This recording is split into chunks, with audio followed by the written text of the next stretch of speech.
Rəqabəti sanki sona qədər görə bilmirik. Baxın, ötən mövsümlərdə Qarabağ həmişə sona 5-6 tur qalmış çempionluq rəsmiləşdirdi. Biz həmişə deyirdik ki, Qarabağa qarşı bir layiqli rəqabət aparan komanda yoxdur. Bu lazımdır, mütləq oldu.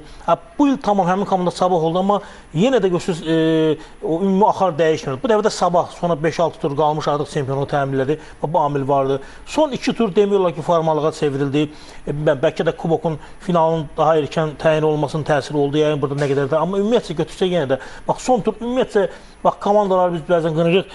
Biz özümüz oyuna gedirik də bir jurnalist olaraq. Nəyə baxırsan, heç bir intriqa yoxdur, heç bir prinsip yoxdur, hər şey həll olunub. Yəni, sadəcə futbolçuların da xüsusən legionerlərin əksəriyyəti oynamaq istəmirlər. Bəziləri hətta oyundan əvvəl yaxınlaşıb baş məçi ki, mən yola sal tez gedim, yəni ehtiyac yoxdur oynamağa. Yəni, bax, bunlar hardasa biraz təsir doğuran məqamlardır. Biz istəyirik ki, heç olmasa hansısa bir yer uğrunda rəqabət sona qədər geçsin. Məsələn, 2-3 il bundan qabaq xatırlayırsa, 4 komanda Avrokuboklara, yəni Qəbələ, Sumqayıt, Neftçi, Sabah və bir də Rizirənin mübarizəsi getdiyi dönəmdə son turda həll olundu, yəni Vəsqənin talihi. Bax, belə, bu baxımdan, məsələn, bu mövsüm arası biraz təsir doğuran məqamdır.